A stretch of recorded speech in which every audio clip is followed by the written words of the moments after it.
সবাইকে ঈদ মুবারক। আজ একটি বছর পরে আমরা আসলাম ঈদের নামাজ পড়তে। সবাই সুস্থ থাকবেন, ভালো থাকবেন এবং সবাই দোয়া করবেন যেন আমরা আগামী ঈদ মুবারক, ঈদ মুবারক, ঈদ মুবারক, ঈদ মুবারক, ঈদ মুবারক, ঈদ মুবারক।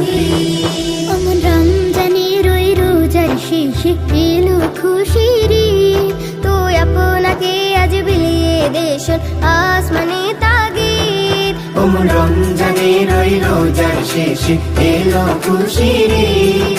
তুই আপনাকে আজ বিলিয়ে দেশ আসমানি তাগিদ। তোর সোনা দানা বালা খানা সব রাহে লিল্লাহ। তোর সোনা